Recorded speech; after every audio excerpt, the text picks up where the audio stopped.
Alrighty. Brendan, Good stuff. Good, good. How you going? I'm all right. It's always funny saying hello to you again when we've been talking for the last half an hour already. But now Yeah. we're officially recording. Yes.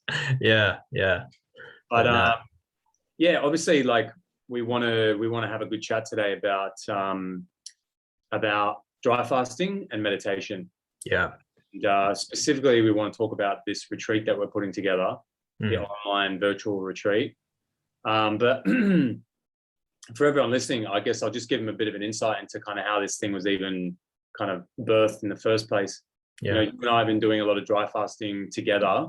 Uh, Obviously, we're all in lockdown at the moment, but we've been doing it online, just catching up, meditating together, or whatever, and doing that with a group as well. There's been about 5 of us, or anywhere around that number. And one of the last ones we did, you and I got talking about this idea of how we could share meditation and or combine meditation and dry fasting together and share that with a group of people, and create a service where we can Mm. bring people together and teach them about both of these things and how dry fasting and meditation do come together in such a perfect way and complement each other in such a perfect way. Because obviously, yourself, you have a lot of experience with the meditation side of things. And then Mm. I've got quite a bit of experience with dry fasting and detoxing and the healing side of things, the physical stuff. Mm. So yeah, it's kind of the perfect marriage. And I guess we really want to put our heads together to give people an opportunity to have a guided experience into how these things, into how they can heal themselves using these tools.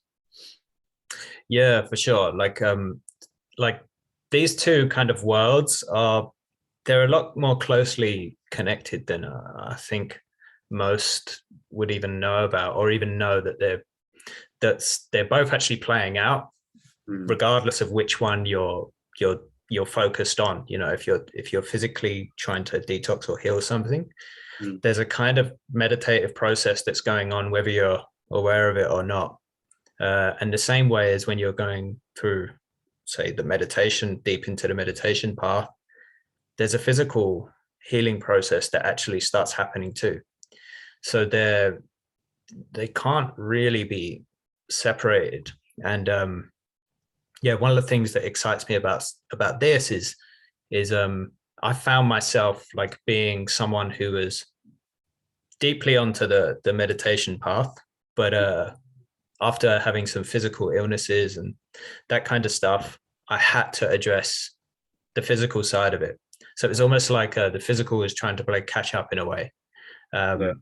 And I used to live in a Zen center. So living in a Zen center for a few years, I was perhaps one of the youngest there as well. So no one really knew about, living a fruit lifestyle and fasting and that kind of stuff, other than just your basic sort of knowledge of, intermittent fasting and that kind of stuff. So um, I really felt like I was kind of alone in this journey of marrying them both together.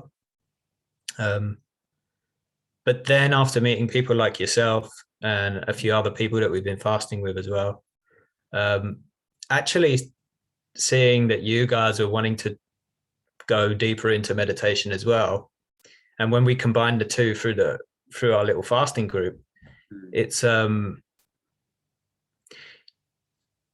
it's just the process is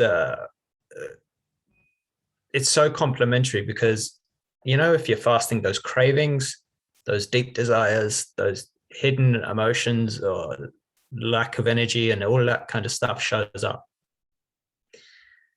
So the meditation really supports that. Mm. um, Not in fixing it or anything, but allowing it to flush out. So that's what I really love about this process is you have your healing. What do you call it again? Oh, healing crisis. Yeah. When you do any physical detox, some have it more severe than others, and the same. It's exactly the same with meditation. If you sit and you meditate for long enough, and regularly enough, you're going to have that kind of spiritual or emotional detox that eventually shows up. Yeah. You use the term inquiry a lot, and I really like that word, because I feel like that is really one of the major benefits of going into meditation in general, but certainly when you're in a dry fast, you're already dry fasting, and fasting in general, even water fasting, and probably to an extent juice fasting, it creates this like meditative energy. It slows everything down so much. That's right. And you know, you just, firstly, getting into a meditative space, I find a lot easier. The body almost wants to go there, like the mind, the body, it really is settling into that kind of meditative feeling, and naturally. So, you know, if you take the opportunity when you're in a fast and actually go into meditation, I find it much easier, and I can meditate for longer. And I do find it a lot more beneficial. But that word inquiry that you use a lot is really, I think, a great way to explain it, because can you talk on that a little bit? Like when you're meditating and you're going into yourself, you're going into yourself to inquire. Well, yeah, it was really beautiful how you just explained that as well. Is inquiry is it's like it's in yoga, it's known as jnana yoga, and it's known as the highest form of or the highest path, you know, as they say. But what you just said there about, you know, when you're fasting, it's easier to go into meditation. And, you know, really, when you fast, obviously you stop putting food and energy into the body. So naturally, the body starts to focus on healing and everything else it's been dying to do that it couldn't because it's too busy digesting and whatnot. So in that way, that's why there's a beautiful meditative process organically unfolds, which is you just the body starts to surrender. So the body starts to surrender, your energy goes low. And as the body surrenders, the mind surrenders. And in the same way so in that way, it's very easy to slip into, you're actually already slipping into a meditative state. That's why you might notice that your mind becomes a lot more quiet when you fast. And to be honest, even just living on fruits as well, something that became very obvious to me is the mind. And in the same with meditation is that you first begin meditation and your mind's a bit agitated, or you have a lot of thoughts and that sort of stuff. And then parallel to that, your body is agitating as well when you're having those thoughts. So the two are not separate. I know in India, they call it body mind. They don't actually, there's no space between the two words. It's just used as one word, which I really like because it's actually more accurate to the reality of our body mind. And inquiry is I love this word, and I love the process of inquiry, because inquiry is all centered around who am I, you know, who or what am I? And once your thoughts start to slow down, and once your mind becomes a lot more quiet, because we're so often identified with our minds and our thoughts, once they're quiet, then who am I? Who am I now? If I'm not those thoughts, if I'm not this intense emotion that's coming up, or if I'm not this belief that's showing up, then who am I? And this is really the opportunity that fasting gives, because it takes you to that place where you're able to inquire a lot quicker, and you're able to directly experience the answer to that. It's not something to be answered like us, you know, I tell you, oh, I'm the universal consciousness, that's who I am, or something like that. It's not designed to be answered by your mind, because it's actually something that exists, whether your mind is here or whether it's not here, whether it's loud or whether it's quiet. And that's basically the beginning of inquiry. So when people are meditating and they've got, negative, their thoughts are running, and there's all that, mind chatter, and, there's negative things, positive things, all these things coming up. What do you, how do you, because I know you work with people in this kind of space, like how do you instruct your clients, or how do you talk to people about it? What's the right thing to do if there is one in that scenario? So if someone's in like say in a state where they're having a mind storm, let's say, then really it's you can use inquiry, but my experience is most people, it's a bit of a too much of a quantum leap to jump. So really that's where the meditative or just mindfulness practices are really good, which are really, there's no linear process. You don't do mindfulness and then meditation and then inquiry or something like that. It's really, you can do any at any time, but really when someone's in a mind storm state, it's important that they calm that storm. And you do that by the simple thing you do. You can isolate your attention to just one thing. Like the breath is the classic one. Everyone uses the breath. The breath never goes anywhere. It fluctuates in its, speed and intensity, or whether it's deep or shallow, but it never goes anywhere. Once things are calm, then inquiry is a lot more penetrative. But to be honest, that's just my experience of working with my clients and working with people. But ultimately, you can still do inquiry straight from in the middle of a mind storm as well. And a perfect inquiry would be something like when you're having deep, strenuous thoughts or whatever, is what's aware of this storm? What in my experience is aware of this storm that's going on?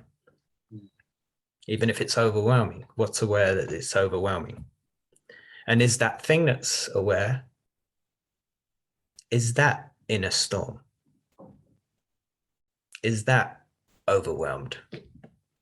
And so it's coming back to the who am I really? Basically, yeah. So there's that's why I say all inquiries are kind of centered around that question. They're just coming in at different angles and stuff, because they take you to the answer. And the answer is, go on. Sorry, go ahead. I was going to say that the answer isn't an answer. It's like it takes you to the answer because you are the answer. Yeah. If that makes sense. That's kind of where I was going to go with it. I was going to ask you, is your ultimate goal with people to get them to realize that they are not their thoughts? Yeah, that's an essential part. Not just like some people come because they want to have like they come for awakening, and other people, they just want healing, emotional healing and stuff. So they're not really, at least half the people I see are not that interested in, spiritual awakening or something like that. They just kind of want more of a support, on healing something emotionally or in a therapeutic way.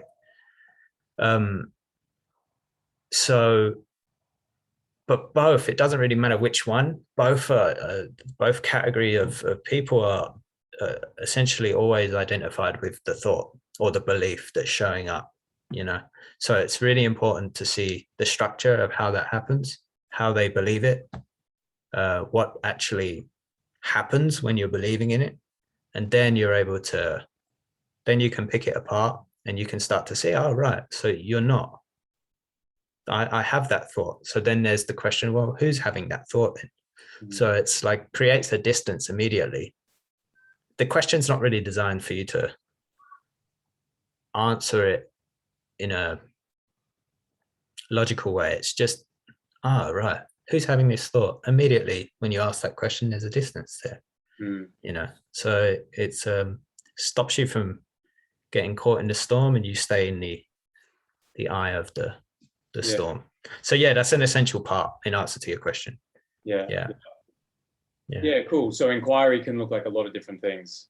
It's not, yeah, it's not black and white. yeah. Yeah, and I think the cool thing about the dry fasting, the way fasting is this process of elimination, and like a That's it. lot of people get into it originally for more of a physical reason. A lot of people are aware that fasting of different levels, um, fasting is a way for us to eliminate and detox, things out of the body that are causing disease, and for us to heal pain and bring about a process of autophagy and stem cell regeneration. And these are all the common terms that you hear a lot of the time. But I think one of the things that people don't realize as much is that fasting is going to bring about a physical, not just a physical, but an emotional and a mental detox as well. Yeah, And that's where bringing fasting and meditation together is so beneficial, yeah, because it's like your body is naturally trying to go through this process of bringing up energy that's stuck, and emotion, which is energy and motion that hasn't been expressed at any stage in our life, and it's stuck. And then we go through this fasting process, which brings it all up, but we don't really have the mechanisms or the understanding or the tools to deal with it. But then if we learn about how to use meditation as a way to inquire and hold space for ourselves and give ourselves the opportunity to bring that up in a way where we don't even necessarily need to understand it, but at least we can help our body. And again, I don't know the best way to kind of term it or phrase it, but like process it. I don't really like using the word eliminate it, but like process it, or come to peace with it. Yeah. Like give it the opportunity to present itself for us to acknowledge it, and bring about a deeper state of healing. I feel like that's what it really essentially is.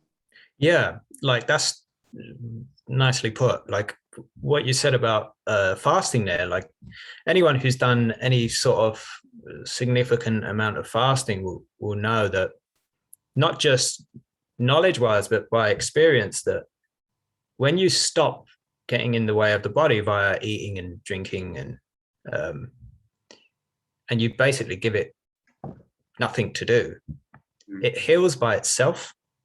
Yeah. You don't have to, I don't know, do some exercises or anything. You could just lay there.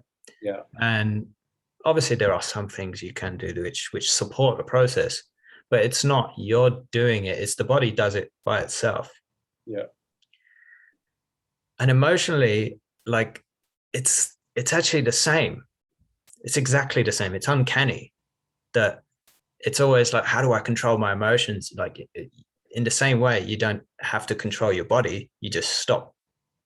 You just stop doing anything to it, and it heals by itself.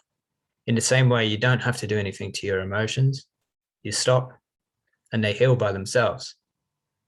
The tricky thing is with emotions, the physical side of it, you can stop eating, and it's kind of simple in that way. Emotionally, we sort of have beliefs where we try to get in the way, or that we don't even know that how we're doing it and how we're getting in the way. So that's really what I love about doing this course, because it's like those two things coming together where when those emotions do show up, there'll be ways and tools and meditations that we can use to actually recognize when they're coming up and actually not do anything with them, but just get out the way of them, in the same way that we just get out the way of the body. When the body's got a belly pain or the headache or feeling nausea, it's okay. It's a detox symptom.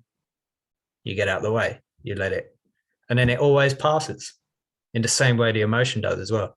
It always passes, and until the next wave and until the next wave. But eventually you start to see it as a wave. And that's all it is. And you're the ocean. Yeah. I want to talk about the retreat in a sec, because I want to give people a better insight into what it's going to be about and what they can expect. But I also want to quickly there's probably a lot of people watching that probably don't know a lot about dry fasting. They've probably not done any dry fasting before.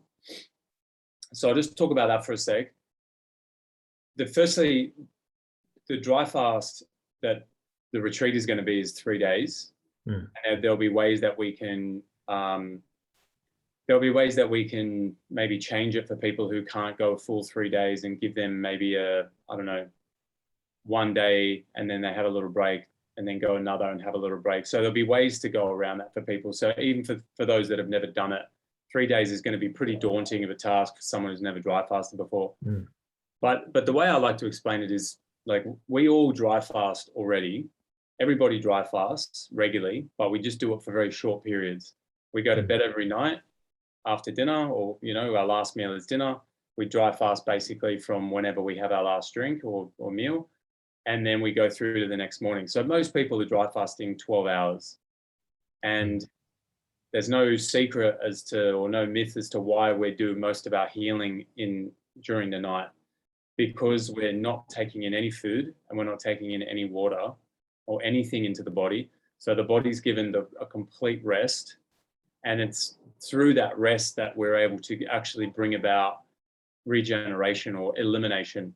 Because as soon as the body doesn't have to digest food or water, then the first thing it's going to do once it's done processing all that food and liquid is it's going to start to detox.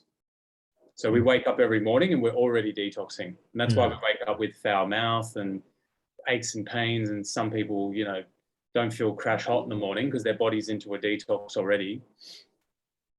What we're doing every time we fast is just extending that window out. But with a dry fast, it's obviously quite a unique and not very broadly discussed means of healing and fasting, and it's looked at quite extremely. But the reason why it's so beneficial is because we're not only not taking in food, but we're not taking in any hydration. So the bowels get the rest that they need, and the kidneys get a rest as well. Whereas when we water fast, we're still taking in fluid. So the kidneys are still working, it's in a lot of cases overtime, because we're drinking so much fluid on a water fast. So when we stop taking in the fluid, the kidneys don't have to do anything, and then they start to regenerate. And that's why we see on a dry fast, we see all that sediment in the urine. And what's so important people understand, and I know you get this, but I'm speaking to everyone else, is that is the missing key for so many people in their healing.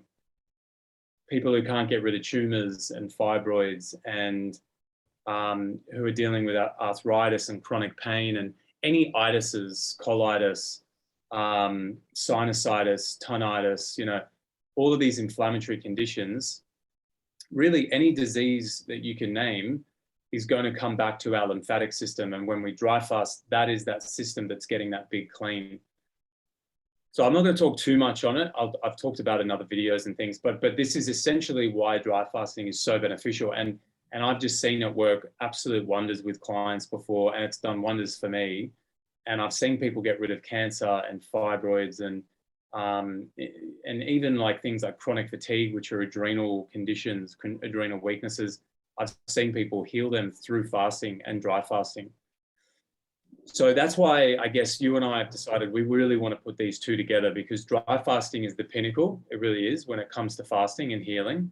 Yeah. And what you can do in such a short amount of time is really profound.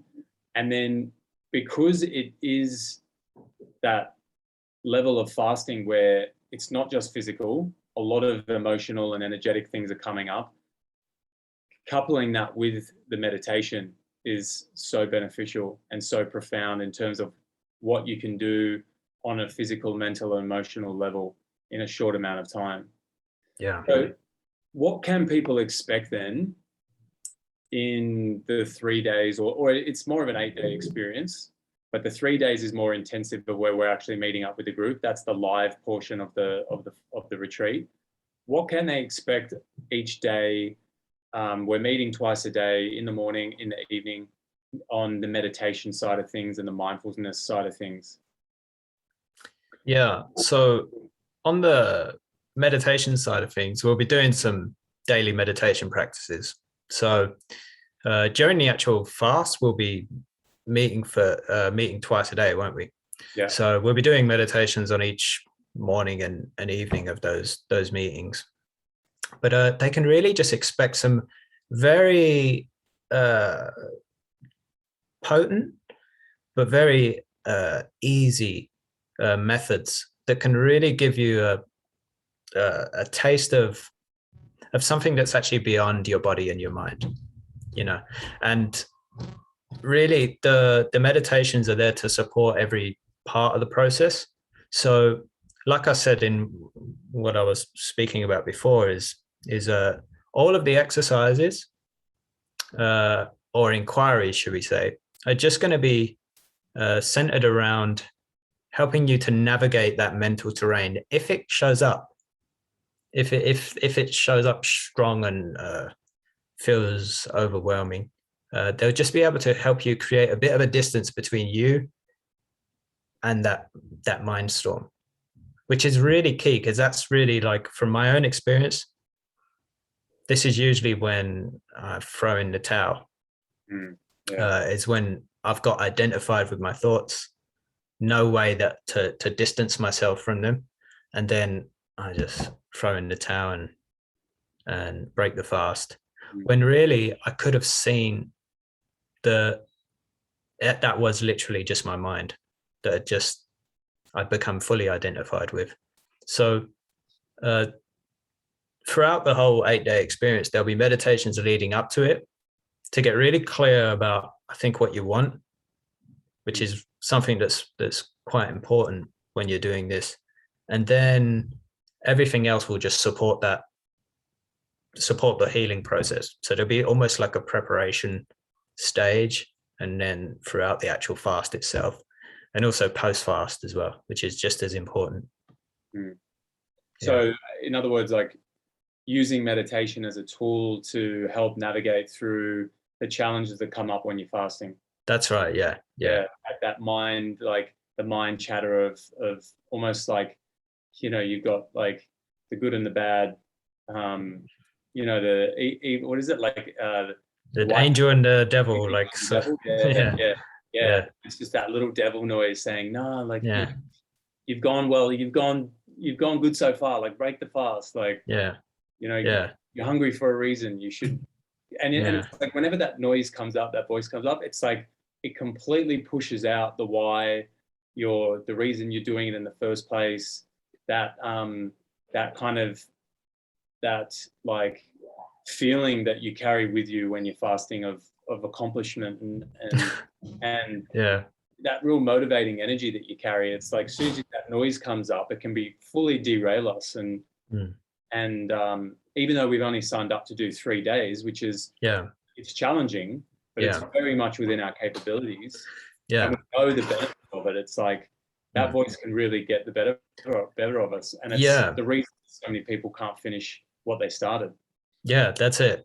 And it's like, could you imagine having that, being aware of both voices? You've got the angel of, this is why you're doing this, remember your purpose for this. And then the devil of, oh, you better stop now, this is getting a bit too much or something, or, like, it's however it's showing up. I mean, could you imagine seeing both voices for what they are? Could you imagine seeing that, oh, these are both just thoughts? How would that change your experience? Who would you be then without that thought? And with having those tools to be able to do that, then you can start to really do the healing, because then you can get out of your mind, or not even really get out of it, but just see that it's actually illusory anyway. And then that, whatever this sense of emotion it is that's showing up, that can be washed up and fully released by itself, which then allows you to not also quit the fast, and then you're back out of your body's way again. So that's not to say, like, and I'm sure you might want to touch on this as well, like there might be times where stopping the fast is necessary. Like, for sure, particularly with dry fasting, it's you got to know what you're doing, but actually being able to recognize when it is the right time to stop the fast, you can do that with a quiet mind. In fact, it's the only way to do it. Yeah. because then you're actually in tune with your body, and your body you'll get the clear message. Yeah. Yeah. Yeah. Yeah, definitely. Like sometimes there are times where we need to break the fast for our safety, Yeah. and not let ego get the better of us. Mm. So it's definitely something we want to explore, because that's happened to me a number of times. Yeah. Felt like my body wasn't ready to go through it, and it was just, even emotionally, like it was just sometimes emotionally That's right as well. Yeah. overwhelming. And it's like, if you're really having trouble with it, then sometimes it's the best thing isn't to push through it and just like mind muscle through it, but really just let your That's body it. listen to Yeah. you, break it, and then live to fight another day, and maybe even start the next day, whatever it is. That's it. Yeah. I mean, we call that the super ego. Yeah. The super ego judge. It's the one that's like, oh, I shouldn't let my mind just get the better of me. I just need to push through. I shouldn't be so weak-minded, or something like that. Yeah. And so that is it's not necessary as well. Like you say, emotionally, if you're not feeling like you're ready or up for it or whatever, then there's no pressure. There'll be tomorrow. You can always go tomorrow or the next time, I think the benefit of having the group set up, even though it's not in person, but even like a virtual group, because having done so many with you now and a bunch of other people, having that group to meet up with on a Zoom call twice a day, and just having people hold space, being able to talk and share, or even just listen to other people's experience, and be just reassured that it's okay what you're feeling, and be given tools on how to deal with that stuff, and really like learn and understand what your body's going through as well. I think that's one of the most important things, whether we're trying to heal physically or mentally or emotionally or whatever it is, for us to actually understand what's going on, like what is happening in our body, and that just helps us be at peace with it. Yeah. And know that what's coming up is okay, that like, just the most important thing to do is just support the body by just staying calm, breathing, and just allowing the body to go through the process. Because like what you said before, the body is so intelligent. It knows what it's doing. Or when we fast, we're just getting out of the way. It's not even the water that heals us when we water fast, for example. People say that all the time. It's like, I need to drink a lot of water because it's the water's doing the job for me. And it's like, the water's definitely doing a job, but when we take out water altogether, we go even deeper into the healing. Yeah. So it's not the water doing the job. It's actually the body's own innate divine intelligence doing the job. And it's the energy that we're making available to the body that is allowing the body to do the job. So we take food out of the situation, and now the body has an abundant amount of energy to redirect, or an opportunity as well, because it doesn't have to digest anything. It can put energy into other areas, and it can start to heal. And it goes even deeper when we stop drinking. That's it. Yeah. Like, so it's really just about getting out of the way and being at peace and allowing the body to go through the process. And I think that's what the real benefit of this group is that it gives people that space to do that comfortably, and do that in a way that they're supported, to do that with a couple of people like you and me who have a lot of experience with it, can hold space. I mean, the whole group is really just holding space as well. So yeah, it really is for people who are looking to heal themselves physically from any disease. But people are also looking to have more of an emotional and mental experience of healing, of deepening of understanding. You can call it an awakening, whatever terms you want to use. But certainly it's there for people to have a supported, guided, safe experience of healing, that and in the comfort of their own home. Yeah, for sure. And I think that's one of the greatest things about this is, I think particularly you, I think you started doing dry fasting on your own in the beginning, right? I mean, I think you've done fasting more or less on your own the whole time. And me too, in terms of my short fast. Obviously, I did my extended fast with, an actual fasting center. But that's the magic of this. Like, being in a community environment, having a sangha, like-minded people, that is just of all different levels of experience as well. This people that will come on the course, I'm sure we'll have a combination of people that have done, a fair bit of fasting and maybe coming to go deeper into meditation, or people that are just brand new to, maybe they've done a bit of meditation and not so much of the fasting side. Or maybe someone's coming who's just done neither at all, or have not much experience of either. But one thing I'll say, like, is something that one of my teachers always used to say was, whatever reason you've come for now, it probably won't be the reason you're going to stay. Like, so like you can, like I always, used to go to, I remember when I started fasting, actually, I wanted to go because I was like, I'm just going to heal this thing and I'm going to carry on with my journey of meditation. And it just hasn't been like that. The deepening through fasting, it's become a whole path in and of itself, and that's really like the whole purpose around my motivation to do it in the beginning changed. So I really say, like, there may be something physically why you're coming for, maybe something emotionally, but either way, stay open, because if you just feel the call, then stay open to why, to the actual, what am I trying to say? Like, just being fixated on the why, it's because it often changes the reason. Yeah. That's the beauty of this whole learning thing. It's like you learn, or you have one experience that opens up a new door to something else you weren't aware of, and it's not like you're constantly realizing you have all these things you need to fix about yourself, but you're just learning more about the process, learning more about yourself and all the different tools there are there for us to heal. That's it. It's self-discovery on so many levels. So many levels. Well, it's funny because, like, I feel like you and I have kind of come from these two polar opposites, and we've sort of met in the middle. That's it. Came from the meditative space. I was so physical for ages with like the crazy fasts, and like I was doing so much of that.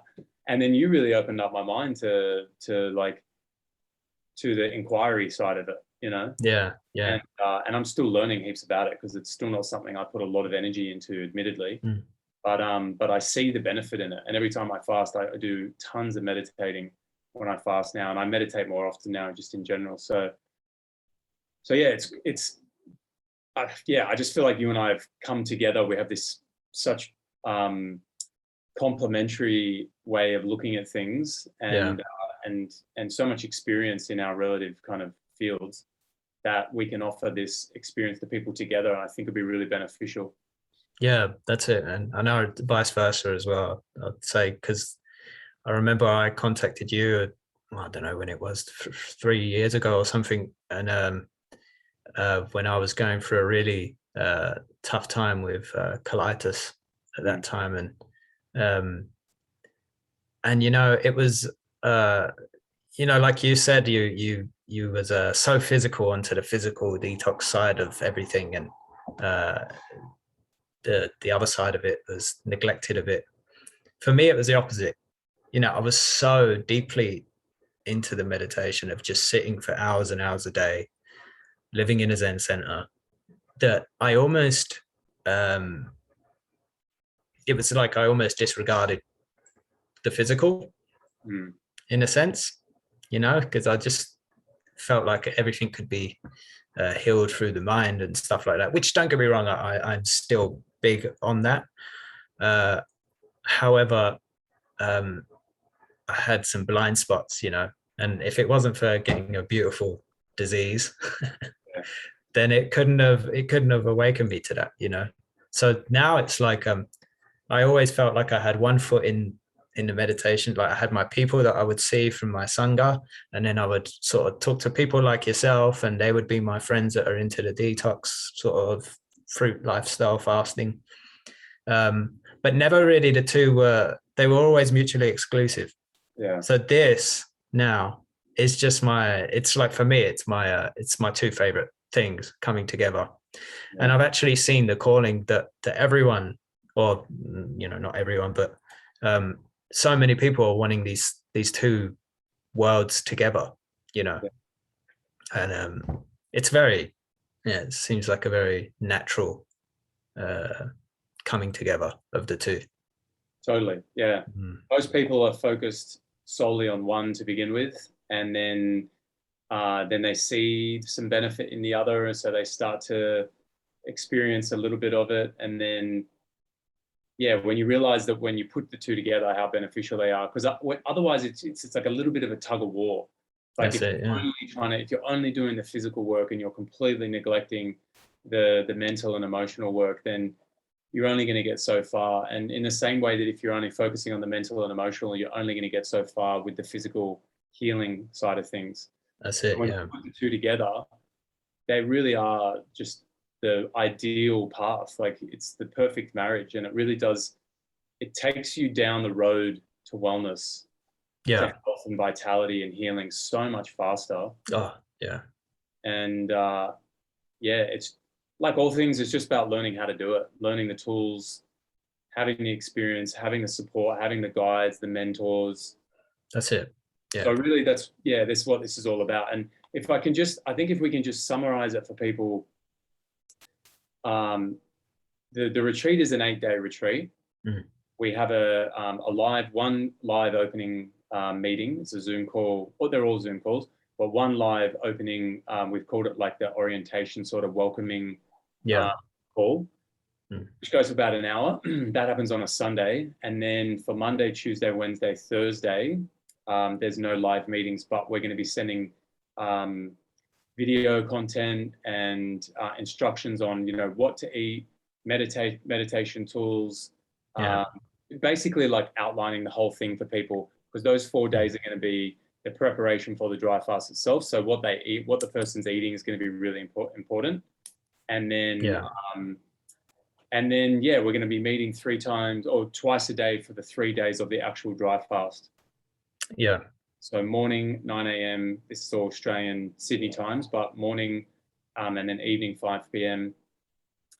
And basically, holding space, guiding people through the entire process, creating a community on the Facebook page and also in those live meetups, where we can share information, talk to people about the benefits of meditation, of dry fasting, of healing as well. How do we actually heal from disease? What is the process we need to go through to heal the body? And dry fasting is one of the tools, not the only one, but it is one of their main, the more powerful kind of physical tools. And then obviously meditation as well. So is there anything that I've missed there that I guess we want to give to people as to what they can expect on the retreat? I think you covered most of it. The only thing I would say is like, this really is, there's a 3-day fast, but it's an 8-day journey, and actually I don't even like to say 8 days, because it extends for the rest of your life, but also the few weeks afterwards, we'll be there for support too in both areas, Definitely. So it's a really, I'm really excited about it, because it's going to be a beautiful process of preparation of both body and mind, leading it into the fast, and then going deep into the 3-day process with also, there'll be some, like we say, some supportive tools and methods, and of course the community. This is one of the biggest support, I would say. I think you got it all in there, I would say. And it's just, I'm really excited about it. Yeah, for sure.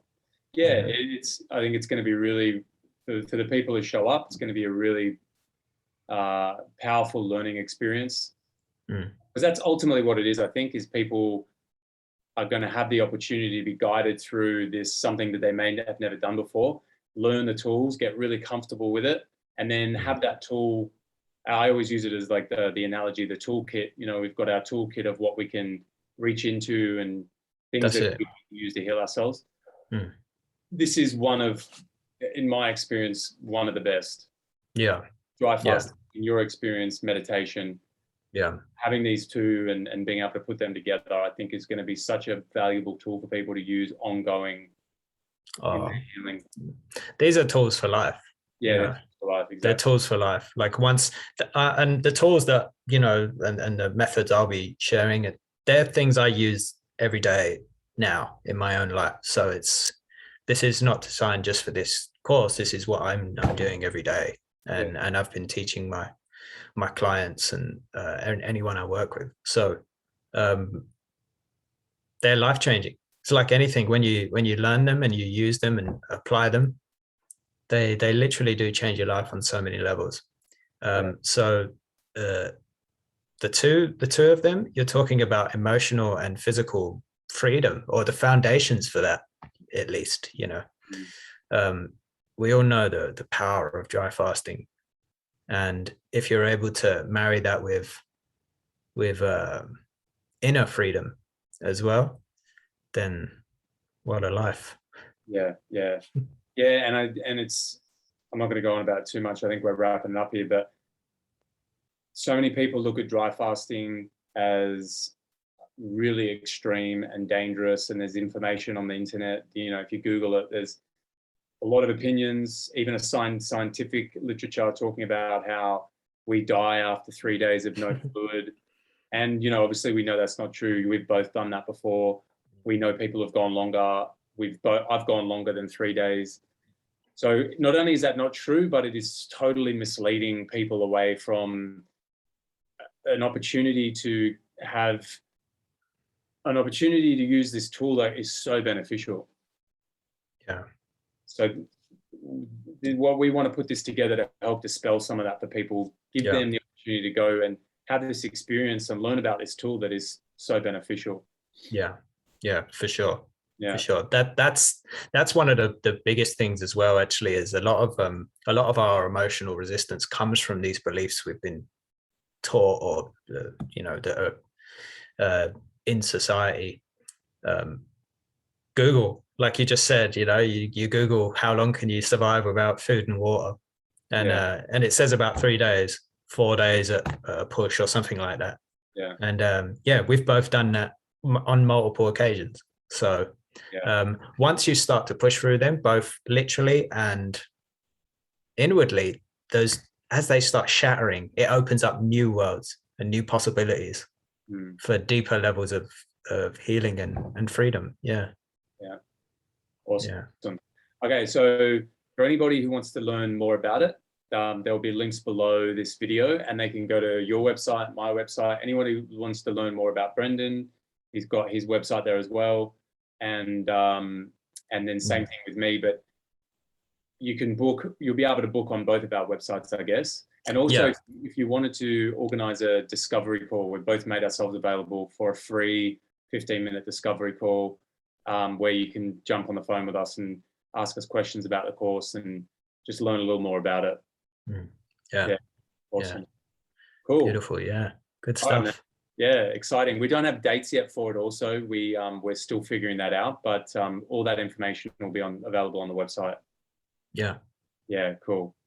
Beautiful. Awesome, man. Good stuff. All right. Well, look forward to the retreat. Me too.